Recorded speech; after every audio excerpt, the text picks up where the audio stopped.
মুসলমান ভাইরা আমার বন্ধুগণ, আমার কলিজার টুকরা যুবক ভাইরা ও পর্দার অন্তরালের মায়েরা, লম্বা চড়া আলোচনার কোনো সুযোগ নাই ভাই গো। আমার বন্ধুগণ খুব কানটা খাড়া করে আমার দিকে দেন।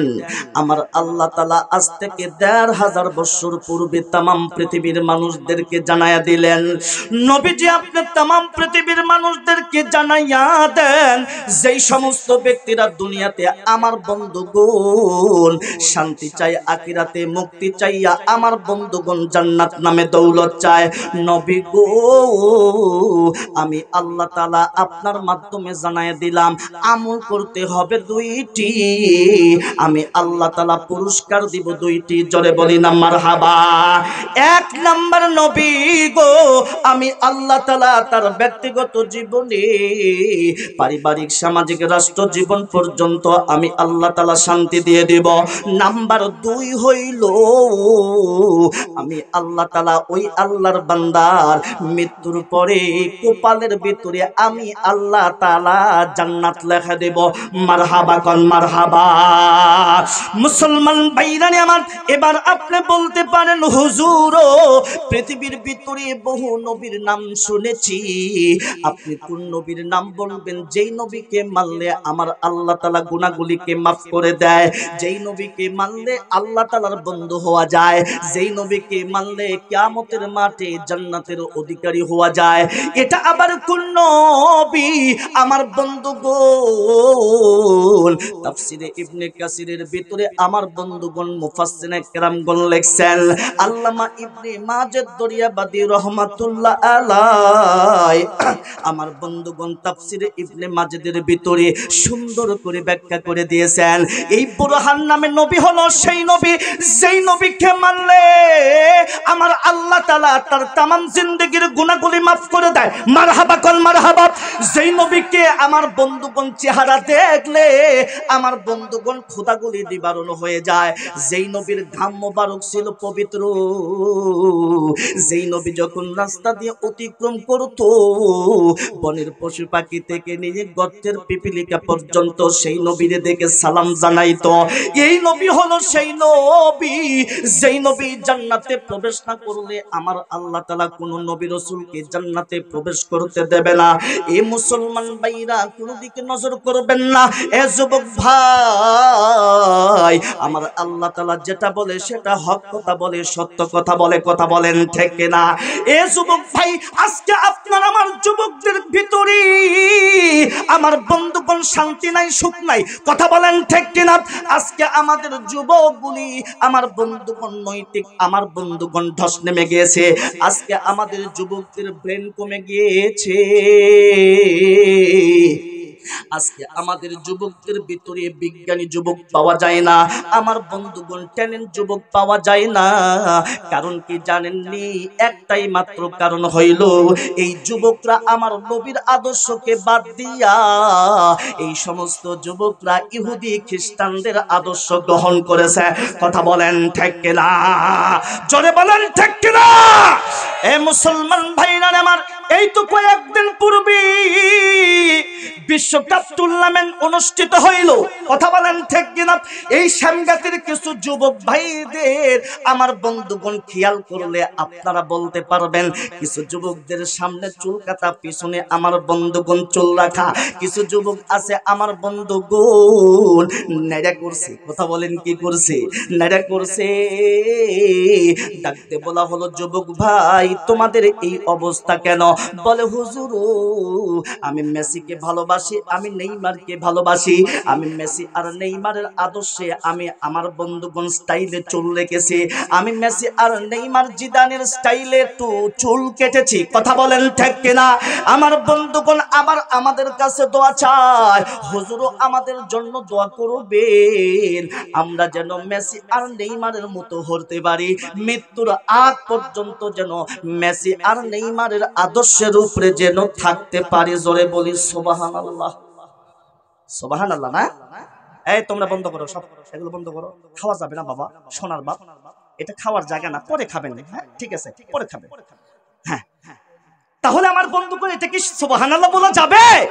এক কথা বলেন না, সুবহানাল্লাহ বলা যাবে? যাবে না, নাউজুবিল্লাহ বলতে হবে। কথা বলেন ঠিক কিনা? আমাদের যুবকরা এদিকে কোনো খেয়াল নাই, কোথায় নাউজুবিল্লাহ বলতে হবে, কোথায় সুবহানাল্লাহ বলতে হবে, এইটাও ভুলে গেছে। কথা বলেন ঠিক কিনা? কিন্তু মুসলমান ভাইরা আমার, এই এলাকার ভিতরে আবার কিছু যুবক আছে, ওই যুবকদের মাথার উপরে পাগড়ি দেখা যায়, আছে কিনা নাই? কথা বলেন। মুখের ভিতরে দাড়ি, 5 ওয়াক্ত নামাজ কন্টিনিউ আমার বন্ধুগণ জামাতের সাথে পড়ে, আছে কিনা নাই? কথা বলেন। ডাকতে বলা হলো, যুবক রে, তুমি যুবক মানুষ, কেন এখন তুমি মুখের ভিতরে দাড়ি রেখেছো, মাথার উপরে কেন পাগড়ি দিয়েছো, কেন তুমি জুব্বা পড়ো, কেন তুমি 5 ওয়াক্ত নামাজ পড়ো, একটু কি আমি জানতে পারি? এইবার সেই যুবক আমার বন্ধুগণ জবাব দেয়, হুজুর দোয়া করবেন, আমি মাথার উপরে পাগড়ি দিয়েছি, মুখের উপরে দাঁড়িয়েছি, আমি মদিনাওয়ালাকে ভালোবাসি। আল্লাহু আকবার। আমি মদিনাওয়ালার স্টাইল আমি গ্রহণ করেছি, হুজুর একটু দোয়া করে দেন, আমি যতদিন বাঁচবো মদিনাওয়ালার স্টাইলের উপরে যেন আমি বাঁচতে পারি, মদিনাওয়ালার আদর্শের উপরে থেকে যেন মৃত্যুবরণ করতে পারি। এইবার আমি আপনাদের কাছে জিজ্ঞাসা করতে চাই রে ভাই, যেই যুবক মেসি আর নেইমারের আদর্শের উপরে থেকে মৃত্যুবরণ করলো, আর যেই যুবক আমার নবীর আদর্শের উপরে মৃত্যুবরণ করলো, এইবার আমি আপনাদের কাছে প্রশ্ন রাখতে চাই, দুইজনের মৃত্যু এক না ভিন্ন? জোরে আওয়াজ দিয়ে বলেন, একটা ভিন্ন। আল্লাহর হাবিব বিশ্ব নবী বলেছেন, কিতাবের লেখক লেখেন, একজন যুবক যাবে জান্নাতে, আর একজন যুবক যাবে জাহান্নামে। কথা বলেন ঠিক কিনা? নবী আমার বলেছে, মান তাশাব্বাহা বিকওমিন ফাহুয়া মিনহুম, যার সাথে যার সম্পর্ক তার সাথে তার কিয়ামত। কথা বলেন ঠিক কিনা? সাংঘাতিক যুবক ভাইরা, মেসিকে ভালোবাসলা, আমার বন্ধুগণ নেইমারের আদর্শ নিয়ে কবরে যাইলা, কিন্তু তুমি কোনোদিন বুঝলা না এই মেসি আর নেইমার হলো ইহুদিদের সন্তান। কথা বলেন ঠিক কিনা? আমার বন্ধুগণ, তুমি কোন ইহুদির আদর্শ মানলা? এই ইহুদি খ্রিস্টান মুসলমানের কখনো বন্ধু হইতে পারে না, ইহুদি খ্রিস্টান মুসলমানের চরমতম দুশমন। কথা বলেন ঠিক কিনা? কারণ মক্কার জমিনে আমার নবীকে ইহুদিরা সবচাইতে বেশি কষ্ট দিয়েছে। কথা বলেন ঠিক কিনা? আমার নবীকে মক্কার জমিনে থাকতে দেয় নাই। আমার নবী মক্কার জমিন থেকে মদিনার জমিনে হিজরত করলেন কাদের নির্যাতনের কারণে? এ যুবক, তুমি আজ পর্যন্ত ইহুদিদের ব্যাকগ্রাউন্ড তুমি জানো না।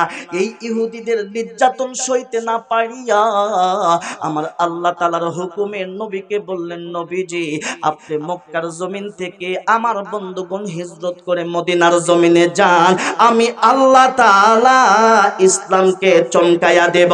জোরে বলি না মারহাবা। এই জন্য খুব সাবধান, ইহুদি খ্রিস্টানদের কৃষ্টি কালচার আমাদের ভিতরে যেন না আসে। আজকে বাংলার জমিনে প্রত্যেকটা মানুষের ব্যক্তিগত জীবনে, পারিবারিক, সামাজিক, রাষ্ট্র জীবনের অশান্তির আগুন দাউ দাউ করে জ্বলার সবচাইতে মূল যেই কারণটা হলো, আজকে আমরা নবীর আদর্শকে মাইনাস করে দিয়ে ইহুদি খ্রিস্টানদের আদর্শকে প্রাধান্য দিয়েছি। কথা বলেন ঠিক কিনা? আজকে আমাদের পোশাকের ভিতরে, যুবকদের পোশাকের ভিতরে আমার বন্ধুগণ ইহুদিদের আদর্শ। কথা বলেন ঠিক কিনা? যুবক খানা খায়, আমার বন্ধুগণ ইহুদিদের আদর্শের উপরে খানা খায়। যুবক বিবাহ করে, আমার বন্ধুগণ ইহুদিদের আদর্শের উপরে বিবাহ করে। এই যে গায়ে হলুদ বলে, আমার মেয়ের বিয়েতে যদি গায়ে হলুদের অনুষ্ঠান না হয় তাহলে তো আমার মেয়ের বিয়েই সত্যই হবে না। যুবক থাকতে বলে যে আমি বিবাহ করব, গায়ে হলুদ যদি না হয়, আমার বউকে যদি গায়ে হলুদ যদি মাখানো না হয় তাহলে তো আমার বিয়ে তো বিয়ে হলো। কথা বলেন আছে কিনা নাই? এগুলো সম্পূর্ণ ইহুদি খ্রিস্টানদের কৃষ্টি কালচার। কথা বলেন ঠিক কিনা? নবী বলেছেন যে বিবাহের ভিতরে খরচ কম, ওই বিবাহের ভিতরে বরকত বেশি। জোরে বলি সুবহানাল্লাহ। তাহলে আমরা কোন দিকে যাচ্ছি বলেন তো? নবীর আদর্শের দিকে না ইহুদিদের আদর্শের দিকে? জোরে বলেন, জোরে বলেন। এজন্য সাবধান, ইহুদি খ্রিস্টান মুসলমানের কখনো বন্ধু হইতে পারে না। ইহুদি খ্রিস্টান সবচাইতে আমার বন্ধুগণ মুসলমানের সবচাইতে বড় দুশমন। আজও আমার বন্ধুগণ একটা প্রকার ইহুদিদের চক্রান্ত, ইহুদিদের সংগঠন, ইসকন নামের সংগঠন। এই সংগঠন আমার বন্ধুগণ পরিপূর্ণভাবে পরিচালিত হচ্ছে ইহুদিদের নেতৃত্বে। কথা বলেন ঠিক কিনা? যার কারণে এই ইসকন নামে সংগঠন বাংলাদেশের যুবকদেরকে টাকার লোভ দেখাইয়া, নারীর লোভ দেখাইয়া ওই সমস্ত সরল কোনা যুবকদেরকে খ্রিস্টান বানানো হচ্ছে, আমার বন্ধুগণ ইহুদি বানানো হচ্ছে। শুধু তাই নয়, তাদের মূল টার্গেট হলো মুসলমানদেরকে নিধন করা পৃথিবী থেকে। কথা বলেন ঠিক কিনা? মুসলমান ভাইরা আমার বন্ধুগণ, গভীর করে মনোযোগ, কোন দিকে নজর নাই। আল্লাহ তাআলা বললেন, নবী গো, ওই সমস্ত যুবকদেরকে বলে দেন, যেই সমস্ত যুবকরা নিজের ব্যক্তিগত জীবনে, পারিবারিক, সামাজিক, রাষ্ট্র জীবন পর্যন্ত শান্তি চায়, আমি আল্লাহ তাআলা দুইটা কর্মসূচি, দুইটা আমলের কথা বললাম। ইয়া আইয়ুহান নাসু কদ জাআকুম বুরহানুম মির রাব্বিকুম ওয়া আনজালনা ইলাইকুম নূরাম মুবিনা। এক নাম্বার হইল বুরহান নামে নবী, অর্থাৎ আপনার নবী, আমার নবী, দয়ার নবী, মায়ার নবী, আমার বন্ধুগণ মুহাম্মদুর রাসূলুল্লাহ সাল্লাল্লাহু আলাইহি ওয়াসাল্লামের আদর্শ। এই জন্য যুবক, আমি গুনাহগার, আমি আপনাদেরকে নবীর আদর্শ, 63 বছর জিন্দেগিতে বহু আদর্শ আছে, ওই সমস্ত আদর্শের কথা বলবো না, কিন্তু নবী বলেছে তিনটা আদর্শ যদি কোনো আল্লাহর বান্দা বান্দি গ্রহণ করতে পারে, ওই যুবক যুবতী আমার সঙ্গে জান্নাতের ভিতরে যাবে। জোরে বলি না সুবহানাল্লাহ। কয়টা আদর্শ? জোরে বলেন কয়টা? আমার দ্বিতীয় বক্তা সাহেব আলহামদুলিল্লাহ আমার বন্ধুগণ মেরাজ সম্পর্কে আলোচনা করেছে, তা আমি আলহামদুলিল্লাহ একটু যুবকদের সম্পর্কে কিছু আলোচনা করা দরকার। কথা বলেন ঠিক কিনা? কথা বলেন, কথা বলেন। নবীর আদর্শ কয়টি? জোরে বলেন কয়টি? নাম্বার 1, আমার নবী 63 বছর জিন্দেগিতে কোনোদিন মিথ্যা কথা বলে নাই। যুবকদেরকে ডাক দিয়ে আমার নবী বললেন, তুমি যদি আমার এই আদর্শটা যদি মানতে পারো, বিশ্বাস করো, আমি পয়গম্বর বলে গেলাম, মান আহাব্বা সুন্নতি ফাকাদ আহাব্বানি ওয়া মান আহাব্বানি কানা মাই ফিল জান্নাহ। আল্লাহু আকবার বলেন। যদি তুমি আদর্শ মানতে পারো, এই আদর্শের উপরে যদি অটল থাকতে পারো, আমি পয়গম্বর বলে গেলাম, যুবক, তোমার সঙ্গে আমার হাসন নাসর হবে। জোরে বলি সুবহানাল্লাহ। আচ্ছা বলেন তো, আমরা নবীর সাথে হাসন নাসর করতে চাই কি চাই না? জোরে বলেন, জোরে বলেন। মুসলমান ভাইরা আমার, আল্লাহর পয়গম্বর বিশ্ব নবী বললেন, 2 নাম্বার কিতাবের লেখক লেখেন, আমার বন্ধুগণ, আমার নবী বলে, আমার 63 বছর জিন্দেগিতে আমি যখন ওয়াদা করতাম, ওয়াদার কখনো খেলাপ করি নাই। জোরে বলি না মারহাবা। নাম্বার 3 হইল, নবী আমার বলেছে, আমার 63 বছর জিন্দেগিতে কোনোদিন আমি আমানতের খিয়ানত করি নাই। আল্লাহু আকবার বলেন। তাহলে কয়টা আমার বন্ধুগণ নবীর আদর্শ হইল? আজকে তোমাদের জন্যই 3টাই আদর্শ দিয়ে দিলাম। যতদিন বাঁচবো মিথ্যা কথা বলবো না। যখনই আমরা কোনো মুসলমান ভাইয়ের সাথে ওয়াদা করব, ওয়াদার আমরা খেলাপ করব না। নাম্বার 3, যখন কোনো মুসলমান ভাই আমার কাছে আমানত রাখবে, সেটা সম্পদ হোক, যে কোনো জিনিস হোক, এই আমানতের আমরা কখনো খিয়ানত করব না ইনশাআল্লাহ।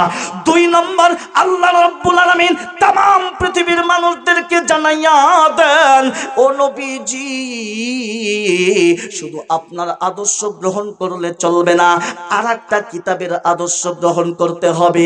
সেই কিতাবের নাম হইল কোরআনুল কারীম। জোরে বলি না মারহাবা। এ যুবক ভাই, আজ পর্যন্ত আমরা কোরআন শিখলাম না। এই যুবক, তোমার দিলের ভিতরে এখন পর্যন্ত কোরআন নাই। কথা বলেন ঠিক কিনা? কেন তুমি এই কোরআন শিখলা না? কেন তুমি কোরআনের আদর্শ তোমার দেহের ভিতরে নাই? তুমি তো এই কোরআনের ব্যাকগ্রাউন্ড সম্পর্কে জানো না। এই কোরআন তো সেই কোরআন। আমার বন্ধুগণ, এখানে অনেক আমার বন্ধুগণ ডায়াবেটিসের রোগী থাকতে পারেন, অনেক আমার বন্ধুগণ ক্যান্সারের রোগী থাকতে পারেন, পর্দার অন্তরালের অনেক মা আছে, সন্তান হয় না, নিঃসন্তান মা, অনেক চেষ্টা করেছেন কিন্তু সন্তান হয় না। অনেক মা আছে সন্তান পেটে ধারণ করে কিন্তু সন্তান নষ্ট হইয়া যায়। ও মা, গভীর করে একটু মনোযোগ দেন। যুবক ভাই তুমিও গভীর করে একটু মনোযোগ দাও। আমার বন্ধুগণ মুফাসসির কেরাম লিখেছেন, আমার আল্লাহ তাআলা দয়া করে মায়া করে এই কোরআনের ভিতরে 5টা আয়াত দিয়েছে, যেই আয়াতকে বলা হয় শেফার আয়াত। জোরে বলেন কিসের আয়াত?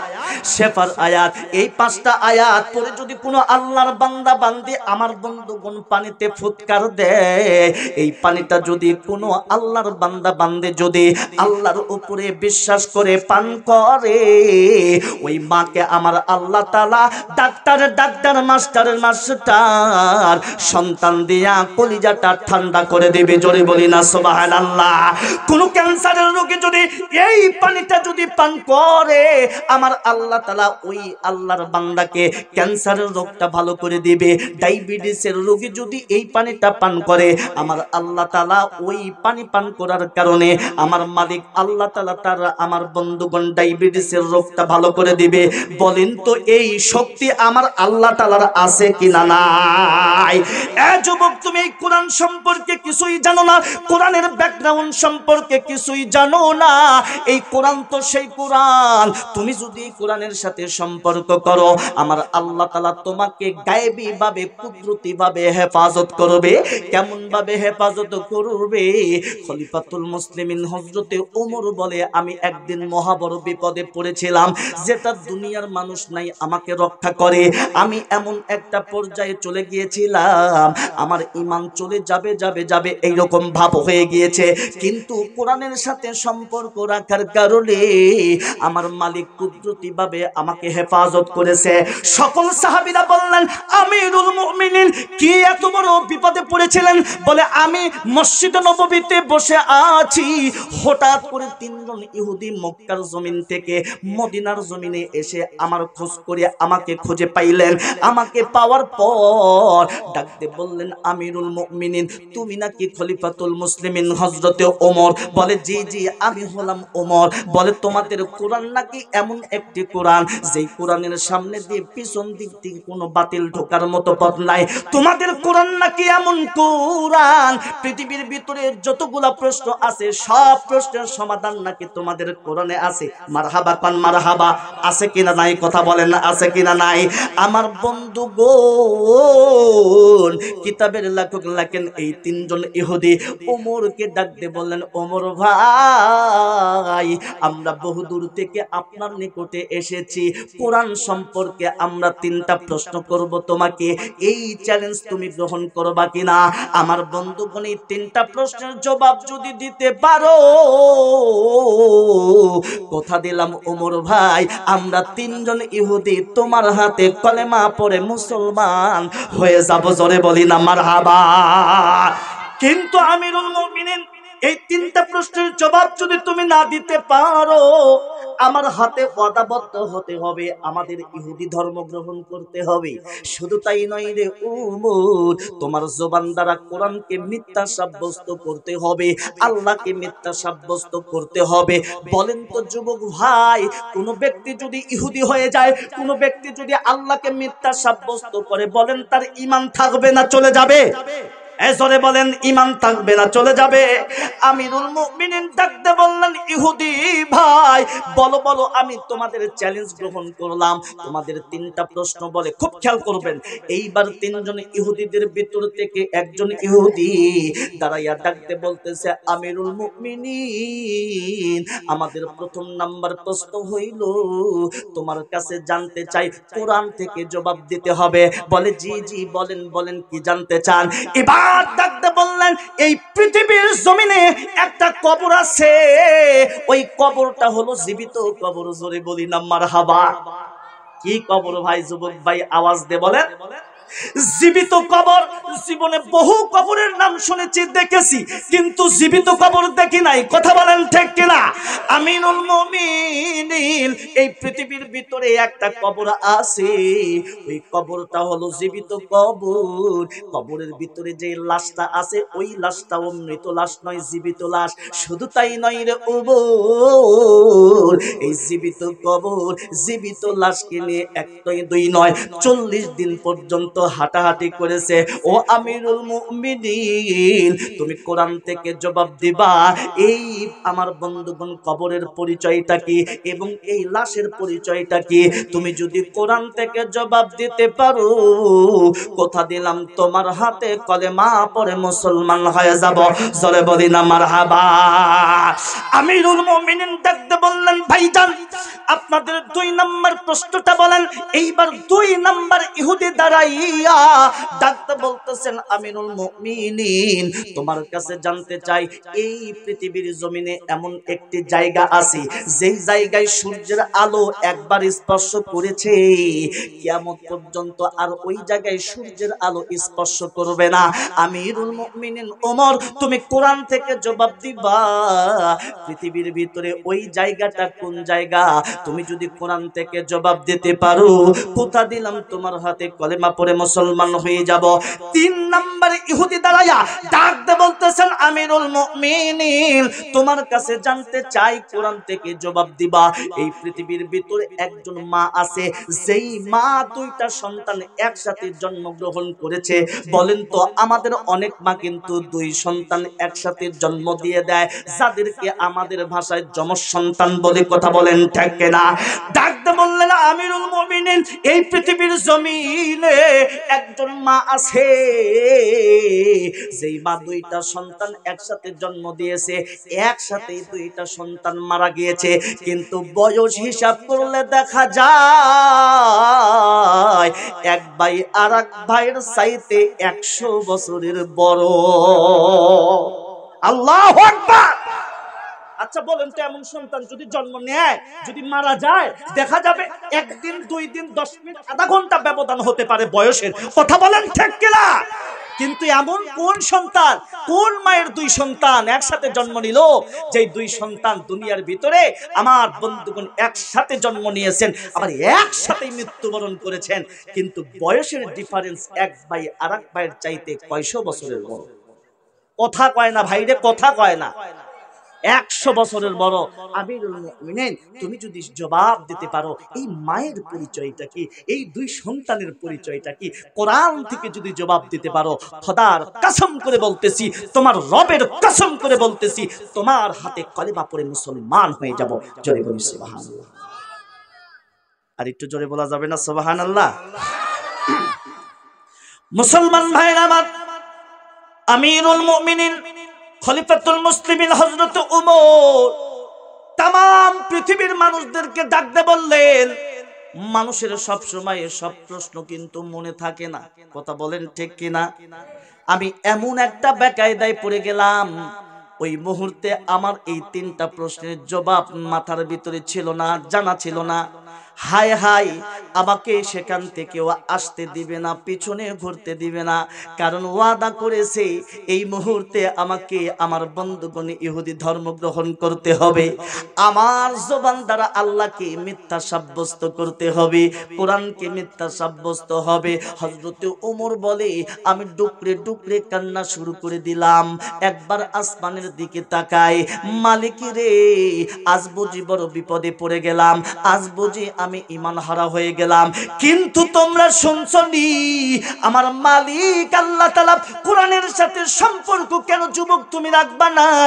কোরআনের সাথে তুমি কেন প্রেম ভালোবাসা করবা না? যুবক তুমি প্রেম ভালোবাসা করো, যুবক তুমি কোরআনের আমার বন্ধুগণ আয়াতগুলি তোমার সিনার ভিতরে নাও, কোরআন ওয়ালাদের সাথে ভালোবাসা করো, আলেম ওলামাদের সাথে তোমার প্রেম ভালোবাসা থাক।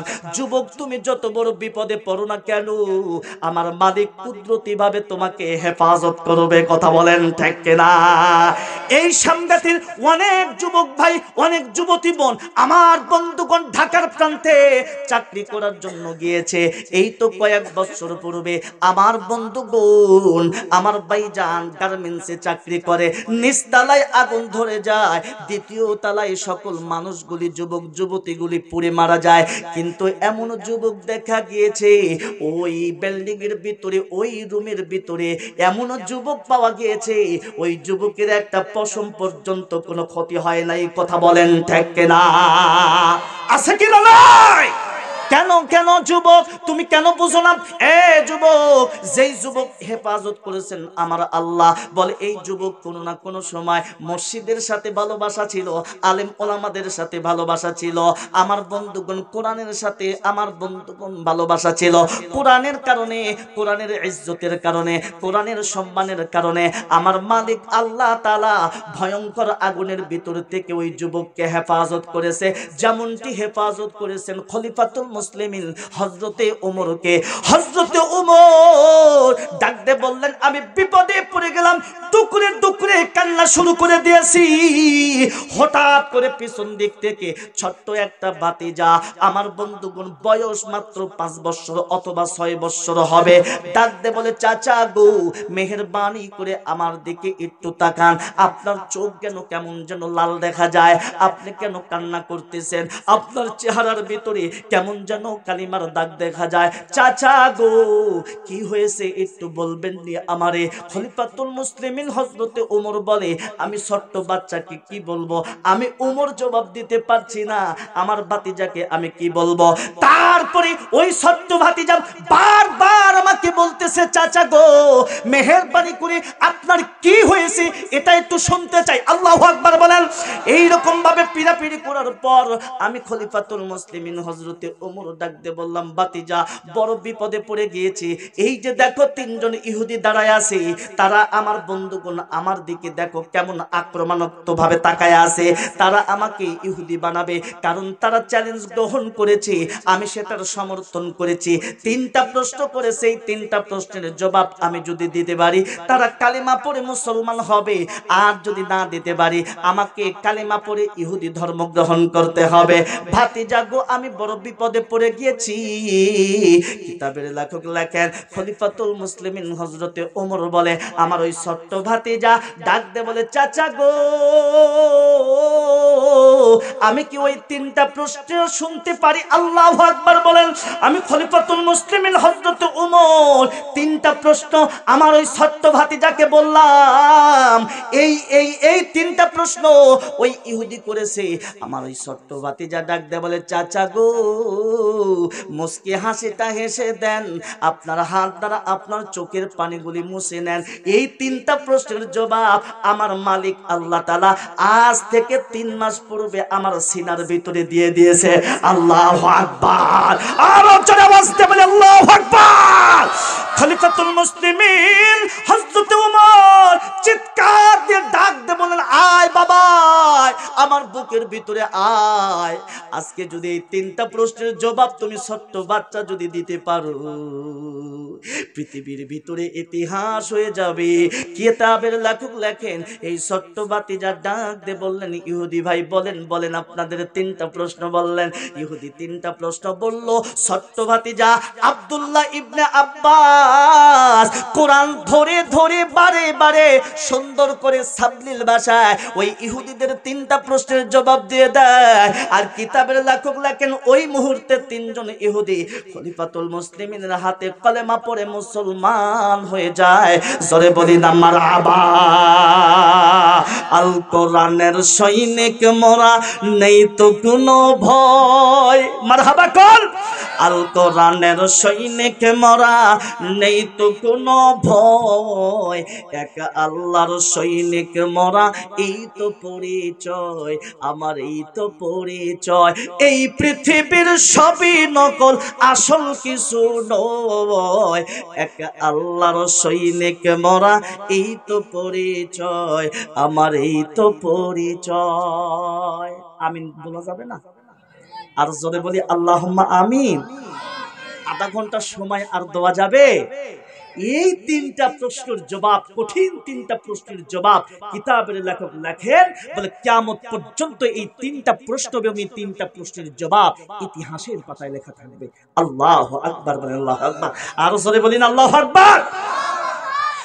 মুসলমান ভাইরা আমার বন্ধুগণ, আমরা তো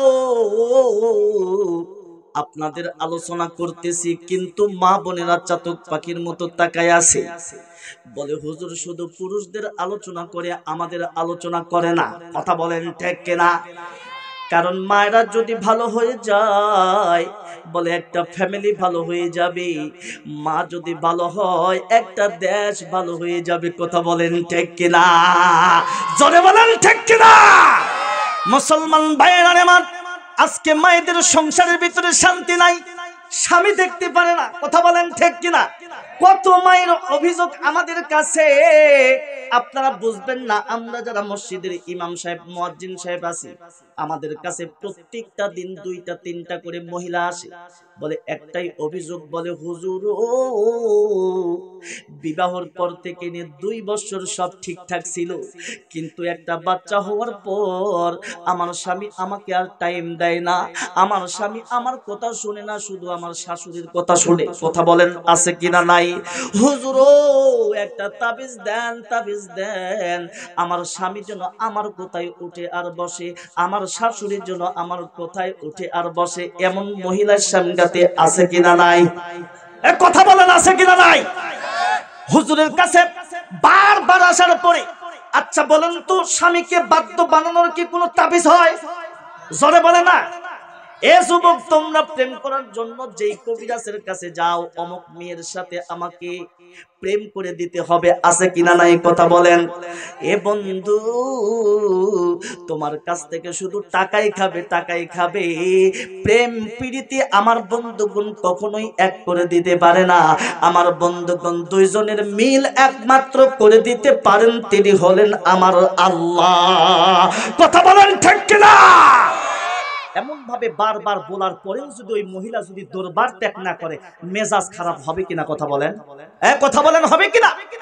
মাওয়াইজে সিরাজের মধ্যে আসছে, ওই মহিলাটা বারবার হুজুরের কাছে আসার পরে ডাক দিয়ে বলতেছে, এই হুজুর, যে মহিলাকে ডাক দিয়ে বলতেছে, এই মহিলাকে কিভাবে আমার দরবার টানানো যায়? কারণ বারবার ওই একটাই অভিযোগ যে একটা তাবিজ দেন, আমার স্বামীকে সাইজ করতেই হবে। হুজুর বললেন, ঠিক আছে, তুমি আগামীকাল সকাল 10 ঘটিকায় আমার বাড়িতে আসবা। বাস, মহিলাটা আমার বন্ধুগণ স্বামীকে সাইজ বানানোর জন্য সকাল সকাল হুজুরের বাড়িতে এসে উপস্থিত। ডাক দিয়ে বলতেছে, হুজুর মেহেরবানি করে দয়া করে একটা তাবিজ দেন। বলছি, জি জি জি, তাবিজ তো দিব, কিন্তু তাবিজের মেডিসিনটা তো তোমাকে নিয়ে আসতে হবে, কারণ সমস্যা তো তোমার। কথা বলেন ঠিক কিনা? ডাক দিয়ে বললেন, ঠিক আছে, বলেন কি মেডিসিনটা নিয়ে আসবো, কোনো সমস্যা নাই হুজুর, আমাকে বলেন, আপনার বলতে দেরি, আমি মেডিসিন বাজার থেকে নিয়ে আসতে আমি দেরি করব না। এইবার হুজুর বললেন যে না, বাজারে এই মেডিসিন পাওয়া যায় না, এই মেডিসিনটা পাওয়া যায় জঙ্গলে। কথা বলেন, কোথায়? জঙ্গলে। বলছে যে হুজুর বলেন কোন গাছের গোড়া নিয়ে আসতে হবে বা কোন গাছের শিকড় নিয়ে আসতে হবে? বলছে জি জি, গাছের কোনো শিকড় না, কোনো গাছ নয়, তুমি যদি জীবিত বাঘের 2টা মুষ নিয়ে আসতে পারো, ওই 2 মুষ দ্বারা আমি সুন্দর করে তোমাকে তাবিজ বানায় দিব। এই তাবিজ তোমাকে বাড়িতে নিয়ে যাইতে দেরি, তোমার স্বামী তোমার কথা শুনতে দেরি করবে না। আল্লাহু আকবার। আরো জোরে আওয়াজ দিয়ে বলি না আল্লাহু আকবার? আরো জোরে আওয়াজ দিয়ে বলি আল্লাহু আকবার। কি আনতে বললেন? জোরে বলেন, কি আনতে বললেন? বাঘের মুষ নিয়ে আসতে বললেন। বললেন মৃত কোনো বাঘ হওয়া যাবে না, জীবিত বাঘের মুষ নিয়ে আসতে হবে। হুজুরের প্ল্যান হলো, এই মহিলাকে এমন একটা মেডিসিন আনতে বলেছি, জিন্দেগি তো বাঘের কাছে যাইতেও পারবে না, আমার কাছে স্বামীর বিরুদ্ধে অভিযোগও দিতে পারবে না। এটা তার প্ল্যান ছিল, কিন্তু দুঃখজনক হলো সত্য কথা। ডাকতে বললেন, হুজুর কতদিন লাগবে? বল, তুমি যত আগে নিয়ে আসবা ততই আগে কাজ হবে। আল্লাহু আকবার বলেন। মুসলমান ভাইরা আমার, কিন্তু দুঃখজনক হলো সত্য কথা। কে বলে মায়েদের বুদ্ধি নাই? কে বলে মায়েদের জ্ঞান নাই? কিতাবের লেখক লেখেন, ভাই গো, এই মহিলাটা হুজুরের কাছ থেকে যাওয়ার পরে 7 দিনের মাথায় বাঘের মুষ নিয়ে এসে হুজুরের কাছে হাজির। মারহাবা কোন মারহাবা। হুজুর ও নেন নেন নেন নেন নেন, বাঘের মুষটা নেন, তাবিজটা বানায়া দেন, আমার স্বামীকে সাইজ করতেই হবে। হুজুর চমকে উঠলেন, হায় হায় হায়, আমি বললাম কি আর হলো কি? বিপদ তো কমলো না, আর বিপদ বাড়লো। কথা বলেন ঠিক না? ডাক দে বলা হলো, মা গো, কেমনে তুমি বাঘের মুষটা নিয়ে আসলে? জীবিত বাঘের মুষ কিনা? বলে জি জি জনাব, জীবিত বাঘের মুষ। বললে কেমনে নিয়ে আসলে? বলে আমি একটা টেকনিক অবলম্বন করেছি, আমি একটা কৌশল অবলম্বন করেছি। হুজুর এই বাঘ শুধু 2টা মুষ নয়, আমি যদি 10টা মুষ যদি নিয়ে আসতাম, বাঘ আমাকে কখনোই নিষেধ করতো না। আল্লাহু আকবার। হুজুর বললেন মা গো আগে তোমার ওই বাঘের ঘটনাটা শুনবো, তারপরে তাবিজ বানায় দিব। কথা বলেন ঠিক কিনা? এইবার মহিলাটা ডাকতে বললেন হুজুর তাহলে আপনি শুনে নেন আমি কেমনে বাঘের কাছে গেলাম, কেমনে বাঘের দুইটা মুছ নিয়ে আসলাম। আমার বন্ধু বোন মহিলাটা সুন্দর করে বললেন হুজুর শুনলেন আল্লাহর কুদরতি পায়ে সেজদা দিয়া আমার মালিকের দরবারে হুজুর দোয়া করলেন। আল্লাহু আকবার বলে। শুনতে রাজি আছেননি? এই বাঘের মুছটা মহিলা কেমনে নিয়ে আসলো, কিভাবে নিয়ে আসলো হুজুর শুনলেন। আমিও বলবো আপনারা শুনতে রাজি আছেন তো ইনশাআল্লাহ? কারা কারা শুনতে রাজি নাই দেখে হাত তোলেন। হ্যাঁ আমি জানি, আগেই বলেছি সে কথা, অ্যাটেনশন ঠিক রাখতে হবে। কথা বলেন ঠিক কিনা? মাঝে মাঝে আমি কিছু ভুলভাল প্রশ্ন করব, আপনাদের লোকমা দিতে হবে। কথা বলেন ঠিক কিনা? মসজিদের ইমাম সাহেব যদি ভুল করে আমার বন্ধুগণ মুক্তাদিরা লোকমা দেয় কি দেয় না? কথা বলেন দেয় কি দেয় না? এরকম লোকমা দিতে হবে। এখন যদি আপনারা সব জায়গায় যদি হাত তোলেন তাহলে তো কাজ হবে না। কথা বলেন ঠিক কিনা? কালিমা পড়ে লা ইলাহা, জবান খুলে লা ইলাহা, ও লা ইলাহা, ও লা ইলাহা, লা ইলাহা ইল্লাল্লাহু। কষ্ট পাইলেন? জোরে বলেন কষ্ট পাইলেন? আর 10টা মিনিট সময় দেওয়া যাবে তো ইনশাআল্লাহ? মুসলমান ভাইরা রে আমার, এই জন্য মায়েদেরকে বলবো মা, যেহেতু মায়েদের সম্পর্কে কথাটা বলতেছিলাম, কষ্ট হয় নাকি? এই জন্য মা যদি ভালো হয় তাহলে একটা সমাজ ভালো হবে। কিতাবের লেখক লেখেন আমার পয়গম্বর বিশ্ব নবী বলেন যদি কোনো মা 4টা আমল করতে পারে, মদিনাওয়ালা বলেন জান্নাতের যে দরজা দিয়ে পছন্দ সেই দরজা দিয়ে প্রবেশ করবে, আমার মালিক নিষেধ করবে না। মারহাবা কোন মারহাবা। ও পর্দার অন্তরালের মায়েরা গভীর করে একটু মনোযোগ দিবেন। নবী আমার বলেছে 1 নাম্বার হলো যদি কোনো মা 5 ওয়াক্ত নামাজ ওয়াক্ত মতো আদায় করে, নাম্বার 2 হইল নিজের সতীত্বের হেফাজত করে, নাম্বার 3 আমার বন্ধুগণ পর্দার ভিতরে থাকে, আর 4 নাম্বার যদি কোনো মা যথাযথভাবে স্বামীর খেদমত করে। জোরে বলি না মারহাবা। আজকে আমাদের ভিতরে আপনাদের এই এলাকার কি অবস্থা এটা আমি জানি না, কিন্তু আমাদের নাটোরে আমার বন্ধুগণ অনেক মা আছে, নামাজ পড়নেওয়ালা মায়ের কোনো অভাব নাই, পর্দাশীলা মায়ের কোনো অভাব নাই। আমার বন্ধুগণ নিজের সতীত্বের হেফাজত করনেওয়ালা মায়ের অভাব নাই, অভাব শুধু একটাই, স্বামীকে খেদমত করনেওয়ালা মায়ের অভাব। কথা বলেন ঠিক কিনা? এ বন্ধু আজকে আমাদের মায়েরা স্বামীর খেদমত করতে পারে না, কারণ হইল কি? আমি মায়েদেরকে বলবো মা গো কেন আপনি স্বামীর খেদমত করবেন না? স্বামী তো আপনার জন্য জান্নাত, স্বামী তো আপনার জন্য জাহান্নাম। সকল সাহাবীরা বললেন ইয়া রাসূলুল্লাহ ইয়া হাবিবাল্লাহ, স্বামী কেমনে জান্নাত হয়, স্বামী কেমনে জাহান্নাম হয়? নবী আমার বললেন যদি কোনো স্বামী, আমার বন্ধুগণ স্ত্রী মারা যায়, স্বামী যদি বলে আমার স্ত্রী ভালো ছিল, আমার স্ত্রী ভালো ছিল, এই কথা যদি সাক্ষ্য দেয়, ও সাহাবীরা তোমরা শুনে নাও, ওই স্ত্রী জান্নাতি, ওই স্ত্রী জান্নাতি। জোরে বলি না মারহাবা। ও সাঙ্গাতির মায়েরা, কেন আপনি স্বামীর খেদমত করবেন না? স্বামীর খেদমত করলে আল্লাহ তাআলা আপনার কপাল খুলে দিবে, সংসারে আমার আল্লাহ তাআলা বরকত দিয়ে দিবে। কেমন কপাল খুলেছে? যেমনটি কপাল খুলেছে মা আমার বন্ধুগণ ফাতিমাতুজ জোহরা রাদিয়াল্লাহু তাআলা আনহার।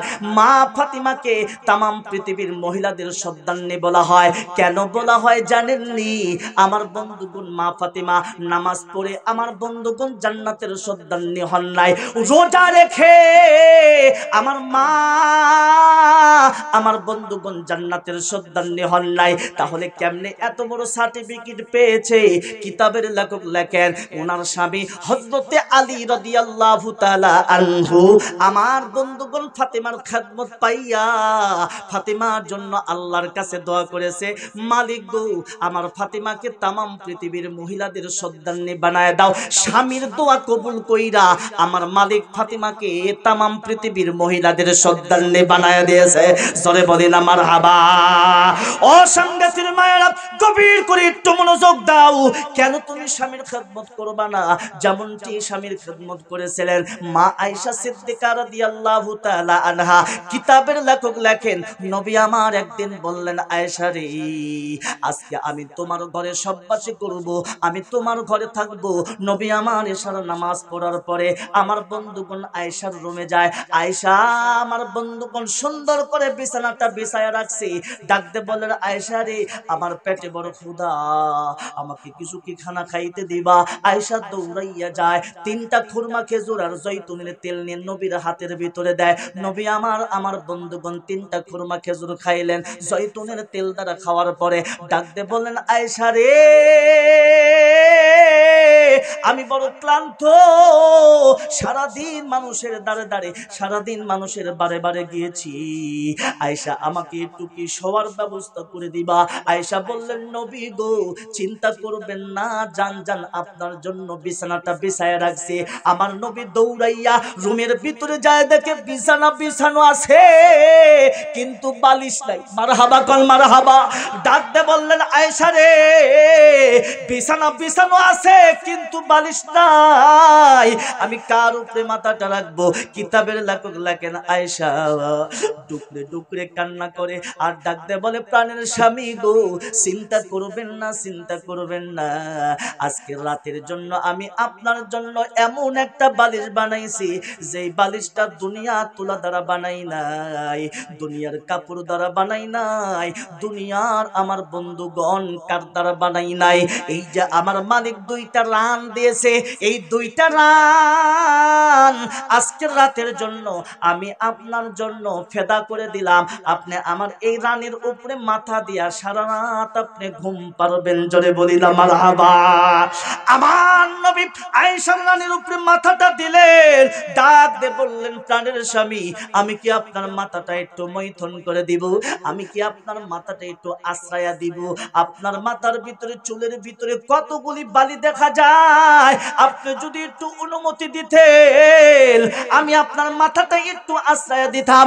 আয়েশা বললেন, আমার বন্ধুগণ নবী বললেন, আয়েশা রে তোমার ঘরে তো চিরুনি নাই, কেমনে তুমি আমার মাথাটা আশ্রয় দিবা? কেমনে তুমি আমার মাথাটা মৈথুন করে দিবা? আয়েশা ডাকতে বলেন, নবী গো চিন্তা করবেন না, চিন্তা করবেন না, আপনি আমার প্রাণের স্বামী, আপনার জন্য এমন একটা চিরুনি বানাইছি যেই চিরুনি আমি দুনিয়ার প্লাস্টিক দ্বারা বানাই নাই, যেই চিরুনি আমি দুনিয়ার আমার বন্ধুগণ হাড্ডি দ্বারা বানাই নাই।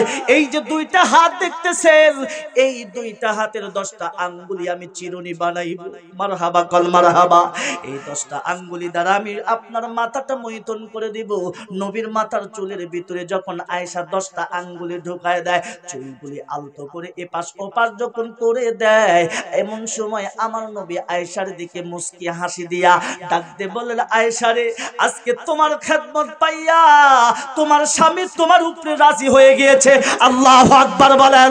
আয়েশা তুমি জানো পৃথিবীর জমিনে যদি কোনো স্ত্রী স্বামীর খেদমত করে, স্বামী যদি স্ত্রীর উপরে খুশি হইয়া ওই স্ত্রীর জন্য হাতটা যদি আল্লাহর দরবারে বাড়ায়, ওই স্বামীর হাত উঠাইতে দেরি আমার মালিক দোয়া কবুল করতে দেরি করবে না। আল্লাহু আকবার।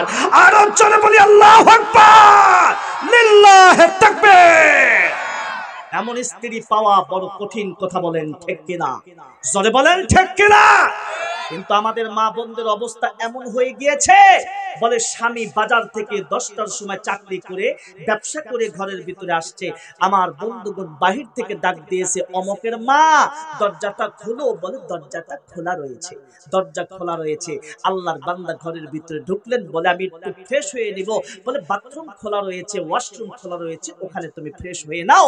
বলে আমার বন্ধুগুলো ফ্রেশ হওয়ার পরে ডাকতে বলতেছে, আমার বড় পেটে ক্ষুধা, রাতের খাবার, রাতের ডিনারটা একটু সারবো। বলে কোনো সমস্যা নাই, টেবিলের উপরে খাবার রেডি করা রয়েছে। বলে তুমি একটু আসো। বলছে না না, আমার তোমার কাছে যাওয়ার সময় নাই, কারণ এই মুহূর্তে যদি তোমার কাছে যাই কমপক্ষে আধা ঘন্টা সময় তোমার পিছনে ব্যয় হবে, আর এই আধা ঘন্টার ভিতরে জি বাংলা স্টার জলসা, জি বাংলার সিরিয়াল যদি আমার মিস্টেক হয়ে যায়, আমি কাঁচা তুলতে পারবো না। কথা বলেন ঠিক কিনা?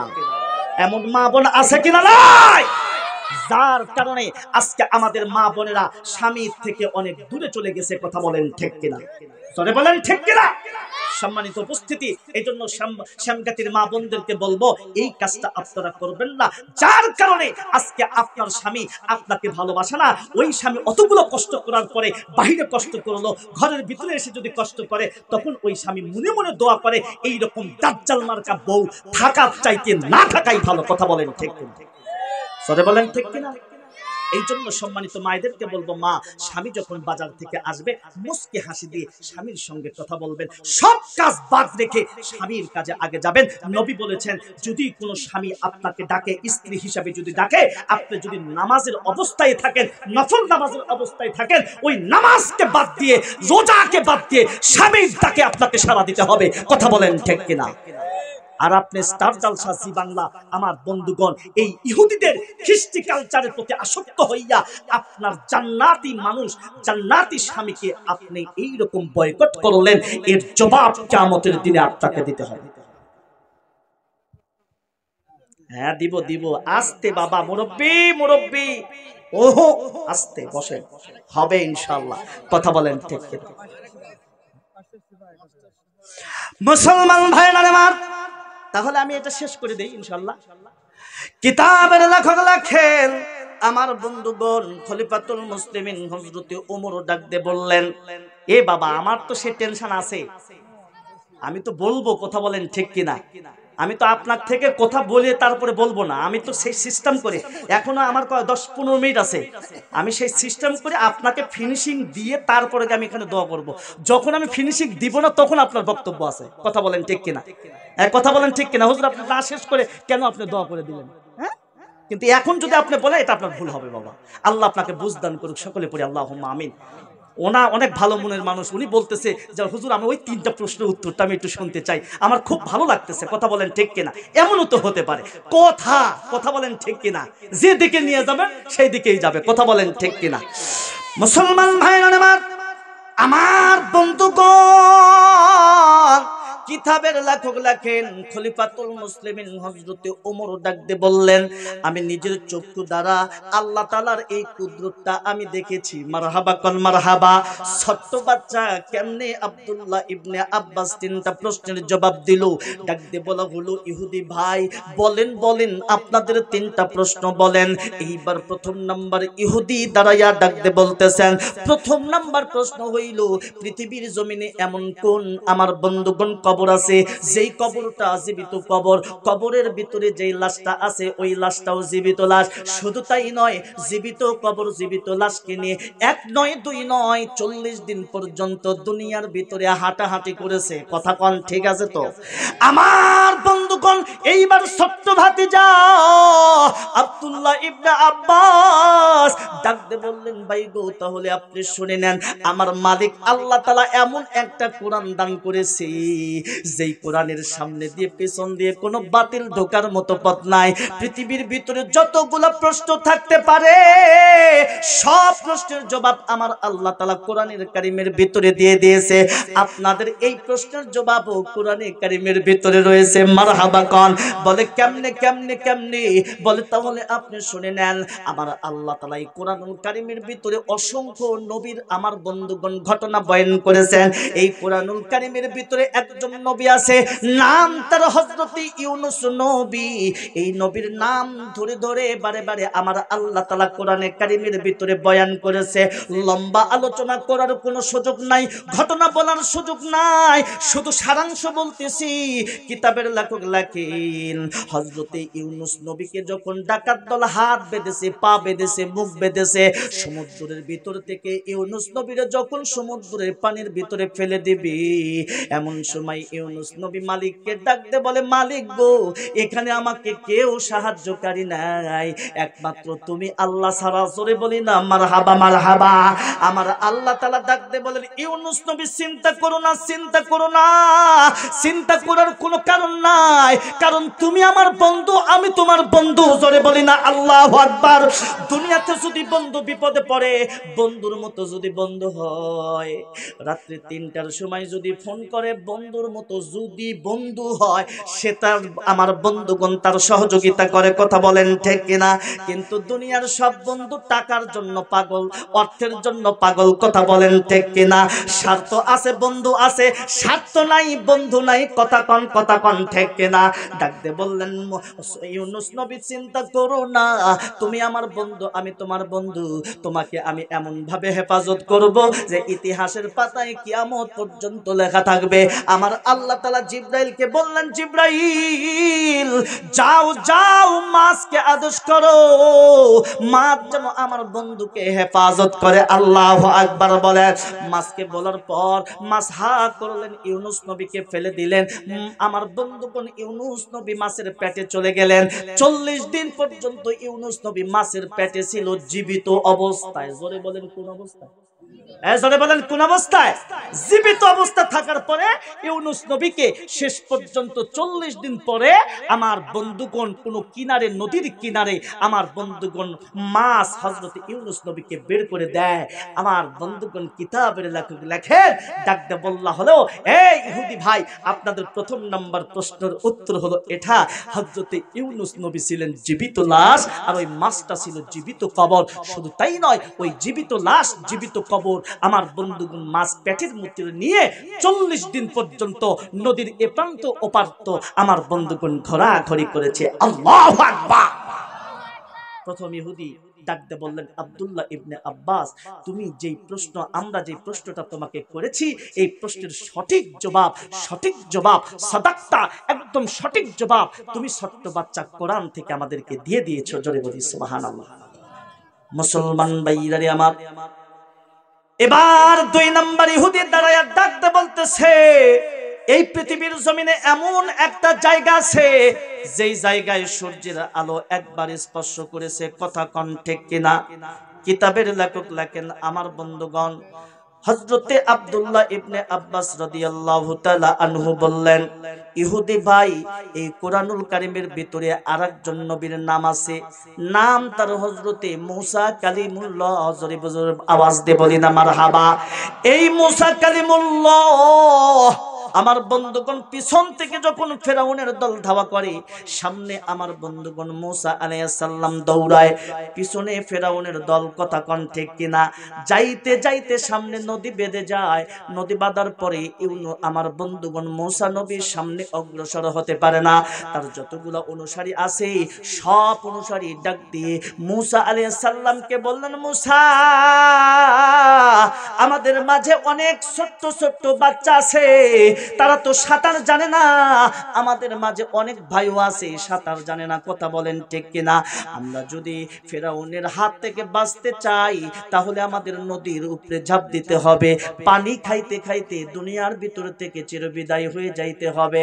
মূসা, তুমি ভালো করে জানো, পৃথিবীর ভিতরে 2টা মৃত্যু বড় কঠিন মৃত্যু, একটা হলো আগুনে পড়ে মরা, আর একটা হলো পানিতে ডুবে মরা। কথা বলেন ঠিক কিনা? হযরতে মূসা আলাইহিস সালাম বললেন, চিন্তা করার কোনো কারণ নাই, আমার মালিক আল্লাহ তাআলা তো উপরে আছেন। আল্লাহু আকবার। আল্লাহকে বললেন, আল্লাহ এই বিপদ থেকে আমাদেরকে হেফাজত করো। আমার আল্লাহ বললেন, মূসা চিন্তা করো না, তোমার হাতের ভিতরে যে লাঠি আছে, এই লাঠি দ্বারা আমার বন্ধুগণ পানির উপরে আঘাত করো, বাদ বাকি কাজ আমি আল্লাহ তাআলা করে দিব। হযরতে মূসা আলাইহিস সালাম পানির উপরে যখন আঘাত করেছে, সাথে সাথে আমার আল্লাহ তাআলা পানিকে দুভাগ করে করে দিয়েছে, জোরে বলি না সুবহানাল্লাহ। কয় ভাগ করে দিয়েছে কথা বলেন? এই খবর তো জানেন আপনারা, কথা বলেন। লম্বা চড়া ঘটনা, দুই ভাগ যখন হয়ে গিয়েছে, একেবারে পাকা রাস্তা হয়ে গিয়েছে, ঘোড়া আমার বন্ধুগণ গাধা যাওয়ার মতো সুন্দর একটা পরিবেশ হয়ে গিয়েছে। কিন্তু ওই দিনটা ছিল আমার বন্ধুগণ দিনের বেলা। আল্লাহু আকবার বলেন। বাদ জোহর কিতাবের তাফসীর কিতাবের ভিতরে আসছে যে জোহরের পর পরে এই ঘটনাটা ঘটেছে। আমার বন্ধুগণ মূসা আলাইহিস সালাম, হযরতে মূসা আলাইহিস সালাম তার সহদল বল নিয়ে যখন ওপারে পার হয়ে গিয়েছে, ফিরাউন যখন মাঝপথে আসছে, তখন আমার আল্লাহ তাআলা পানিকে বলছে, পানি তুমি পূর্বের ন্যায় হয়ে যাও, জোরে বলি সুবহানাল্লাহ। পানি যখন এক হয়ে গিয়েছে, কিতাবের লেখক লেখেন কিয়ামত পর্যন্ত পানি আর ওই জায়গায় দুই ভাগ, জোরে কয় না ভাই, দুই ভাগ হবে না। যখন মূসা আলাইহিস সালাম পানির উপর আঘাত করেছে, পানি ভাগ হয়ে যখন রাস্তা বের হয়ে গিয়েছে, ঠিক সেই সময় সূর্যের আলো ওই জায়গাটা স্পর্শ করেছে।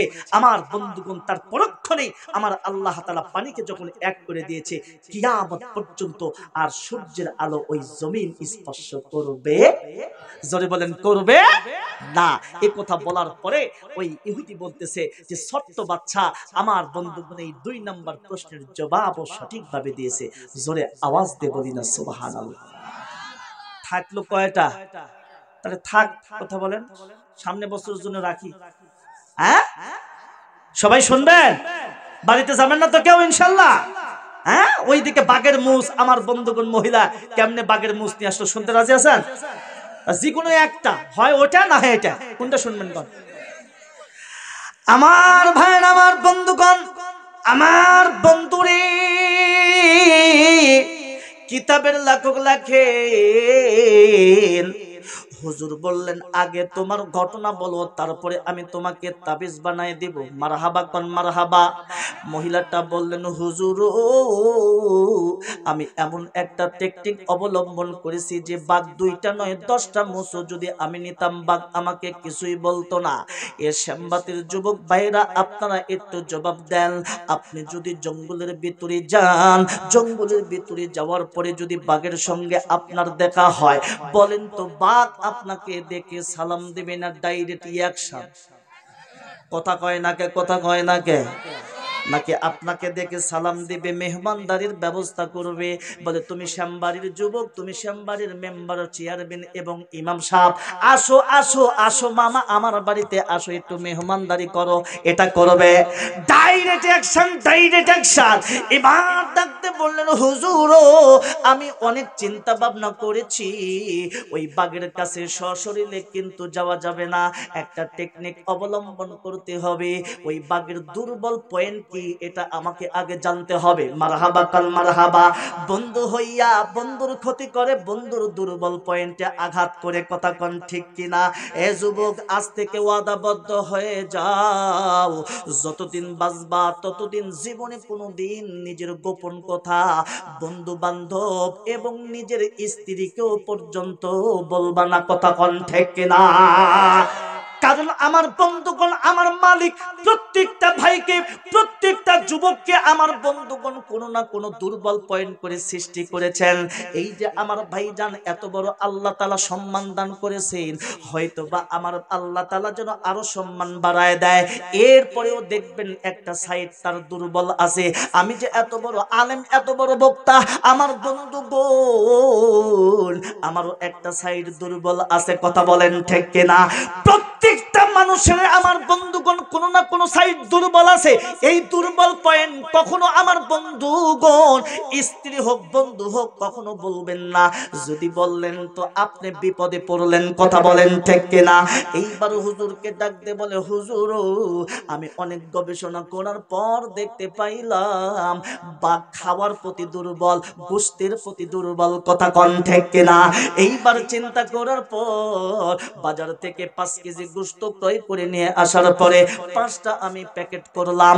একটা প্যাকেট নিয়ে আমি জঙ্গলের ভিতরে যাওয়ার পরে আমি দেখলাম বাঘ তার আমার বন্ধুগণ বাসস্থান থেকে কোন রাস্তা অতিক্রম করে শিকারি করার জন্য। এইভাবে গবেষণা করার পরে দেখলাম যে একটা রাস্তা দেখা যায়, এই রাস্তা দিয়ে প্রতিদিন সকালবেলা বাঘ ক্ষুধার্ত পেট নিয়ে আমার বন্ধুগণ শিকারি করার জন্য বের হয়। ওই রাস্তার পাশে একটা গাছের মাথার উপরে বসে থাকলাম আমার বন্ধুগণ, এবং গোশতের 1 কেজি গোশত আমার বন্ধুগণ গাছের নিচে রেখে আমি উপরে বসে থাকলাম। সকালবেলা বাঘ আমার বন্ধুগণ ক্ষুধার্ত পেট নিয়ে যখন বাসা থেকে বের হয়েছে, এ বন্ধু মনে রাখবেন মানুষের নাকের ঘ্রাণের চাইতে পশু পাখির নাকের ঘ্রাণ কিন্তু অনেক পাওয়ারফুল, কথা কোন ঠিক কিনা। বাঘ যখন কাঁচা গোশতের গন্ধ পাইছে আমার বন্ধুগণ পাগল হয়ে গিয়েছে, আহারে এত সুন্দর গরুর গোশতের ঘ্রাণ কোথায় থেকে পাওয়া যায়। এমন ভাবে খোঁজাখুঁজি করার পর দেখতে পাইলেন আমার বন্ধুগণ গাছের নিকটে 1 কেজি গোশত। 1 কেজি গোশত নিজেই খাইলেন। খাওয়ার পরে চিন্তা করছে আমি আর সামনে অগ্রসর হব না শিকারি করার জন্য, আমার তো পেট ভরে গিয়েছে, আমি কেন রিস্কের মধ্যে যাব। মনে রাখবেন যুবক, মানুষ বাঘ দেখে ভয় করে, বাঘও কিন্তু মানুষ দেখে ভয় করে, কথা কোন ঠিক কিনা। হুজুর আপনি আশ্চর্য হয়ে যাবেন আমার টেকনিকের কথা শুনলে। আমি একদিন বাঘের সঙ্গে আমি দেখা করলাম, বাঘ আমাকে দেখে নাই কিন্তু আমি বাঘকে দেখেছি, মারহাবা কান মারহাবা। দ্বিতীয় দিন আমি ওইভাবে আমার বন্ধুগণ 1 কেজি গোশত রেখে ওই গাছের উপরে ওই পয়েন্টেই বসে রয়েছি। এমন সময় বাঘ সকালবেলা আমার বন্ধুগণ ওই জায়গায় চলে আসছে। আসার পরে দেখে গোশত খাওয়ার পর এইবার ওই মহিলা ডাকতে বললেন, ওই দ্বিতীয় দিন আমি বাঘের সঙ্গে সাক্ষাৎ করেছি। হুজুর বললেন, মা গো তাহলে কি বাঘ তোমাকে কোনো কিছু বলে নাই? বলে, জি না হুজুর, আমাকে বলে নাই, আমি তো অত বোকা নয়। ওই বাঘ যখন উদর ভরে পেট ভরে যখন খাইছে তখন আমি ডালে ডালে বাড়ি দিয়েছি, আমার বন্ধুগণ পাতায় পাতায় আমি সনসনানি আওয়াজ করেছি। যখন করেছি বাঘ খাওয়ার পরে যখন আমার দিকে তাকাইছে তখন বাঘের ভিতরে আর রিয়াকশন নাই, বাঘ শুধু আমার দিকে তাকায়া তাকায়া তার বাসস্থান দিকে চলে গিয়েছে। বলে, এটা কেমন ভাবে সম্ভব? এটা আমার বিশ্বাস হলো না। বলে, জি জি অবশ্যই আপনার বিশ্বাস হবে, আমি একটা প্রমাণ করে দেই। আপনাকে যদি পেট ভরে খানা খাওয়ানো হয়, খাওয়ার পরে যদি আবার বিরিয়ানি গরুর গোশত নিয়ে এসে যদি আপনার সামনে দেওয়া হয়, বলেন হুজুর আপনার ভালো লাগবে কিনা? বলে, জি না আর 1 লোকমাও আমার পেটের মধ্যে ঢুকবে না। পৃথিবীর সবচাইতে দামি খাবার হোক না কেন, ওই খাবার খাইতে আর আমার মনে চাবে না, কথা কোন ঠিক কিনা? জোরে বলেন ঠিক কিনা? কিন্তু এই শ্যামবাড়ির কিছু যুবক আছে, কিছু ভাই আছে, দেখবেন খাওয়ার পরে ওই 1 কেজি মারবে, আছে কিনা নাই? জোরে বলেন আছে কিনা নাই? 1 কেজি চালের ভাত খাচ্ছে, দেখবেন ওকে আর পরক্ষণে যদি বলেন ভাই আবার একটু ভাত খান, দেখবেন উনি আবার আর 1 কেজি ভাত খাবে, কথা বলেন ঠিক কিনা? শেষ করে দিল ভাই, শ্যামঘাতি ও শ্যামঘাতি, মাশাআল্লাহ মাশাআল্লাহ। মুসলমান ভাইরা আমার, এইজন্য এখানে একটা ইয়ে দিতে হবে, ছোট ইয়া নাই তো, এইজন্য আমি ওটা ইয়ে করতেছি। ডাকতে বললেন, হুজুর দ্বিতীয় দিনে আমাকে বাঘ দেখলো, বাঘও আমাকে দেখছে, আমিও বাঘকে দেখেছি। কিছু যুবক আছে দেখবেন মেসেঞ্জারে স্ট্যাটাস দেয়, আমার বন্ধুগণ চ্যাট করে, আমার বন্ধুগণ প্রথম দিনে দেখা, কথা বলেন ঠিক কিনা? এরপরে দেখবেন বলে একটু নাম্বারটা দিলে খুব ভালো হতো, কথা বলেন ঠিক কিনা? নাম্বার দেওয়া হয়েছে, নাম্বারে কথা, যদি একটু কথা বলতেন তাহলে ভালো লাগতো। বলে কথা হয়েছে, এরপরে বললে একটু দেখা হলে ভালো হইতো, কথা কোন ঠিক কিনা? এ বন্ধু দেখার পরে দেখলেন যখন আমার বন্ধুগণ পার্কে যখন গিয়েছে, ওই পার্কের ভিতরে যায় দেখে বোরকা পরিহিত একজন মহিলা। এবার ওই মহিলার সঙ্গে দেখা করবে, 1 মাসের প্রেম ভালোবাসা, কোনদিন তার চেহারা দেখে নাই। এইবার ওই মহিলার চেহারা আমার বন্ধুগণ পর্দা খুলে দেখে 80 বছরের বুড়ি, কথা কোন ঠিক কিনা? এইরকম বিপদে পড়ছে কিনা, কথা বলেন? অনেক যুবক এরকম বিপদে পড়ছে। ওই আমার বন্ধুগণ প্রোফাইলে সুন্দর একটা মেয়ের ছবি দিয়েছে, কিন্তু আসলে ওই ওটা নয়। দেখবেন 80 বছরের বুড়ি, ডিভোর্স প্রাপ্তা বুড়ি। কথা বলেন ঠিক কিনা? 2 দিন পরে 3 দিন পরে দেখা, 4 দিন পরে ওই বাঘের সঙ্গে আমার প্রেম হয়ে গিয়েছে। মারহাবা কল মারহাবা। কিন্তু আমি উপর থেকে নামি না। আল্লাহু আকবার বলেন। এইভাবে হুজুরও 5ম দিনে 6ঠ দিনে যখন এসেছে, ওই বাঘ আমার বন্ধুগণ প্রতিদিন ওইভাবেই ওই টাইমেই ওই জায়গায় এসে গোশতগুলি খায়। খাওয়ার পরে খাইতে খাইতে এক পর্যায়ে আমি গাছের উপর থেকে নেমে এসে বাঘের উপরে একটু মাথাটা একটু আদর করে দেই। বাঘ আমাকে কিছুই বলে না। মারহাবা কল মারহাবা। এ বন্ধু, মানুষে মানুষের দুশমনী, মানুষে মানুষের শত্রু, মানুষে মানুষে বশ করা কঠিন, কিন্তু একটা বনের পশু পাখি হিংস্র প্রাণীকে বশ বানানো কিন্তু মানুষের কাছে সহজ। কথা বলেন ঠিক কিনা? কত সাপুরিয়াকে দেখলাম গলার ভিতরে সাপ নিয়ে ঘুরে, কিন্তু সাপ ওই সাপুরিয়াকে কামড় দেয় না। কারণ হইল সাপকে তিনি বশ বানাইছে। ইউটিউব ইন্টারনেট যাদের আছে, আপনারা ইউটিউব ফেসবুক আমার বন্ধুগণ ইউটিউবে সার্চ দিয়ে দেখবেন চিড়িয়াখানার ভিতরে বাঘকে সরাসরি খাবার দিচ্ছে। কথা বলেন ঠিক কিনা? বাঘ কিছুই বলে না, কারণ তাদের সঙ্গে একটা প্রেম ভালোবাসা হয়ে গিয়েছে। ডাকতে বলে, হুজুর আপনি এটা মনে রাখবেন, প্রেম আর ভালোবাসার মাধ্যমে যেটা অর্জন করা যায়, কোটি কোটি টাকার মাধ্যমে, অর্থ সম্পদ বলের মাধ্যমে সেই জিনিস অর্জন করা যায় না। কথা বলেন ঠিক কিনা? কথা বলেন ঠিক কিনা? ইসলামের শুরুতে আমার বন্ধুগণ তলোয়ার আর যুদ্ধের মাধ্যমে যতগুলা ইসলামের সুশীতল ছায়ার নিচে যতগুলা কাফির বেদিন মুশরিকরা এসেছে, তার চাইতে বেশি বেশি হাজার হাজার গুণে নবীর সুন্দর ব্যবহার, নবীর সুন্দর ভালোবাসা, নবীর সুন্দর কথার মাধ্যমে কোটি কোটি ইহুদি খ্রিস্টান কলিমা পড়ে মুসলমান হয়ে গিয়েছে। আর একটু জোরে বলবেন না সুবহানাল্লাহ? হুজুরও এইরকম প্রেম ভালোবাসা করার পরে 4র্থ দিনে যখন আমি বাঘের গায়ের উপরে হাত দিলাম, বাঘ আমাকে কিছুই বলে না। 5ম দিনে খাওয়ানোর পরে আমি টান দিয়ে 2টা মুছ উঠাইছি, বাঘ আমাকে কিছুই বলে নাই। হুজুর নেন নেন, তাবিজটা বানায় দেন, আমার স্বামীকে সাইজ, কথা হয় না রে ভাই, কথা বলে না, সাইজ করতেই হবে। হুজুর ডাকতে বললেন, মাগো আসলে আসলে তোমাদের জ্ঞান, তোমাদের বুদ্ধি তো অনেক, তবে শোনো, নবীর একটা আদর্শ মানো, নবীর একটা আদর্শ তোমার জীবনের সাথে সেটিং করো। ওমা আসলে তাবিজ বলতে বলে কোনো কিচ্ছু হয় না, স্বামীকে বশ বানানো যায় না, আমার নবীর একটা আদর্শ তুমি মানো। বলে কি আদর্শ? বলে তোমার স্বামী যখন আসবে একটু উসু উসু গরম পানি নিয়ে তুমি দাঁড়ায় থাকবা। মারহাবা কর, মারহাবা কর। আর একটু জোরে বলবেন না মারহাবা? আপনার স্বামী বাজার থেকে আসছে কষ্ট করে, দোকান থেকে আসছে কষ্ট করে, অফিস থেকে আসছে, একটু উসু উসু পানি গরম করে আপনার স্বামীর জন্য একটু অপেক্ষা করেন, মিষ্টি 2টা কথা বলেন, এরপরে আপনি সবকিছু ছেড়ে দিয়ে আপনার স্বামীর পিছনে পিছনে একটু ঘুরবেন। আপনার স্বামী কি চাচ্ছে মেহেরবানি করে আপনার স্বামীকে যখন খাবারের টেবিলে বসাই দিলেন, আপনিও একসাথে খানা খাইলেন, মাছের বড় চাকাটা আপনার স্বামীকে একটু উঠায় দেন না, আপনি দিবেন। এভাবে একটু প্রেম ভালোবাসা করেন। খোদার কসম করে বলতেছি, হুজুর বলে আপনার স্বামী তো ওই টাইগার সিংহের ভিতরে হিংস্র কোনো প্রাণী নয়, উনি তো মানুষ, তার অন্তর আছে, দিল আছে, মন আছে, মানসিকতা আছে।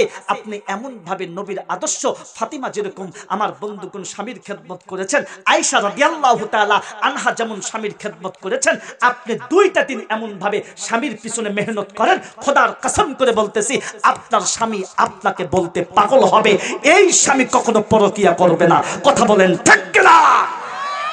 কিন্তু যদি আপনি ওই জি বাংলার স্টার জলসার মতো হন, তাহলে কি হবে? এক কথা বলেন, কি হবে? স্বামী থাকবে এক রুমে, স্ত্রী থাকবে আর এক রুমে। আল্লাহ তাআলা আমাদের সবাইকে বুঝ দান করুক, সকলে পড়ি আল্লাহুম্মা আমিন। মুসলমান ভাইরা আমার, একবার শেষ কথা, কিতাবের লেখক লেখেন, আল্লাহর হাবিব বিশ্ব নবীর সাহাবী খলিফাতুল মুসলিমিন হযরত ওমর বললেন যে 3 নাম্বার প্রশ্ন হইল, পৃথিবীর জমিনে এমন কোন মা আছে যেই মায়ের আমার বন্ধুগণ 2টা সন্তান একসাথে জন্ম নিয়েছেন, একসাথে মৃত্যুবরণ করেছে? মনে আছে নাকি আপনাদের? কেমনে 2জন ভাইয়ের এক ভাই আরেক ভাইয়ের চাইতে 100 বছরের বড় হয়? কিতাবের লেখক লেখেন, খলিফাতুল মুসলিমিন হযরত ওমর বলে, আমার ছোট্ট ভাতিজার চেহারার দিকে আমি তাকায় আছি, কেমন ভাবে ছোট্ট বাচ্চা তিনটা প্রশ্নের জবাব কোরআন থেকে দেয়। আল্লাহু আকবার বলেন। আমাদের তো ছোট্ট বাচ্চারা 25-26 কিছুই বুঝে না, কথা বলেন ঠিক কিনা? কিতাবের লেখক লেখেন, আমার ছোট্ট ভাতিজা আব্দুল্লাহ ইবনে আব্বাস বললেন, এই যে কোরআন দেখতেছেন, কোরআনের ভিতরে আরেকজন নবীর নাম আছেন হযরতে উযাইর আলাইহিস সালাম, এবং তার আরেকটা ভাই আছে নাম তার আব্দুল্লাহ আজিজ। এই দুই ভাই তার মায়ের পেট থেকে একসাথে জন্মগ্রহণ করে। একসাথে জন্মগ্রহণ করার পর হযরতে উযাইর যখন বড় হইতে লাগে, যৌবনে পদার্পণ যখন হয়, এমন সময় আমার আল্লাহ তাআলা হযরতে উযাইরকে নবুয়ত দান করে, নবী বানায়া দেয়। ডাক দিয়ে বলা হলো, উযাইর এখন তুমি কিন্তু সাধারণ ঈমানদার নয়, নবীওয়ালা ঈমান তোমাকে অর্জন করতে হবে, কথা বলেন ঠিক কিনা? ডাক দিয়ে বলা হলো, উযাইর তুমি আমাকে বিশ্বাস করো, জান্নাত জাহান্নামকে তোমার কঠোরভাবে বিশ্বাস করতে হবে। তোমাকে যদি কতল করে দেওয়া হয়, তারপরেও আমাকে অবিশ্বাস করা যাবে না, মৃত্যুকে অবিশ্বাস করা যাবে না, কথা বলেন ঠিক কিনা? হযরতে উযাইর বললেন, আল্লাহ গো সব বিশ্বাস করতে পারি, কিন্তু একটা বিষয় আমার ভিতরে কেমন যেন জানতে ইচ্ছে করে। মারহাবা কোন মারহাবা। আল্লাহ বললেন, রে উযাইর কোন বিষয় তুমি জানতে চাও? হযরতে উযাইর বললেন, আল্লাহ গো মানুষ মারা যাবার পরে 100 বছর যখন কবরের ভিতরে যাবে, 100 বছর যখন কবরের ভিতরে থাকবে, ওই মানুষের কোনো অস্তিত্ব থাকবে না, মাটির সাথে মিশে যাবে, সাঙ্গাসার হয়ে যাবে। এই মানুষকে যখন তুমি কিয়ামতের দিনে ডাক দিবা, এই মানুষটা কেমনে তোমার সামনে দাঁড়াইবে, কথা কোন ঠিক কিনা? আমার আল্লাহ বললেন, উযাইর চিন্তা করো না, এই জিনিসটা তোমাকে আমি ফ্রেশ করে দিচ্ছি, তোমাকে আমি মৃত্যু দিয়ে দেব। হযরতে উযাইরকে মৃত্যু দিয়ে দিলেন। এরপরে আমার আল্লাহ তাআলা উযাইরকে ডাক দিলেন। ডাক দিয়ে বলা হলো, উযাইর তুমি তো মৃত্যুবরণ করেছিলে? বলে, জি করেছিলাম। এইবার তোমাকে আমি ডাক দিলাম, এবার তোমার কাছে জানতে চাই কতদিন পর্যন্ত তুমি কবরের ভিতরে ছিলে? হযরতে উযাইর বলে, এই তো এখন মৃত্যুবরণ করলাম, এখনই তো আপনি আমাকে ডাক দিলেন। আল্লাহ তাআলা বললেন, রে উযাইর না রে না, তোমাকে মৃত্যু দেওয়ার পর আমি আল্লাহ তাআলা 100 বছর অতিবাহিত করে দিয়েছি। আল্লাহু আকবার।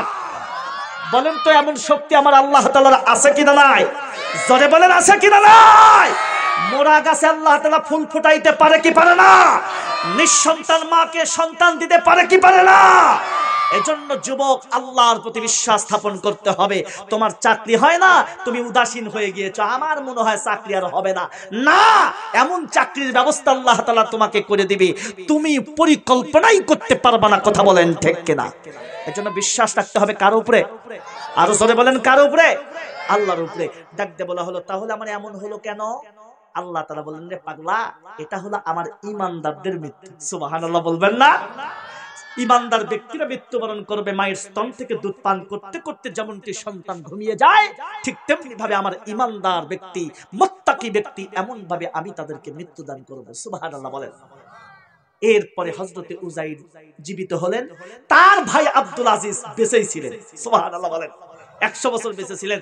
দুই ভাই আবার একসাথে মৃত্যু হয়ে যায়। কিতাবের লেখক লেখেন, মুফাসসিরিনে কেরামগণ লিখছেন যে জন্ম একসাথে, মৃত্যু কি একসাথে। কিন্তু হযরতে উযাইর আলাইহিস সালাম ওই যে 100 বছর যে কবরের ভিতরে ছিলেন, আমার মালিক আল্লাহ তাআলা, হযরতে মুফাসসিরিনে কেরামগণ লেখেন যে হযরতে উযাইর আলাইহিস সালাম এই দিক দিয়ে হযরতে আব্দুল আজিজ থেকে 100 বছরের বড়। সুবহানাল্লাহ বলেন, সুবহানাল্লাহ বলেন।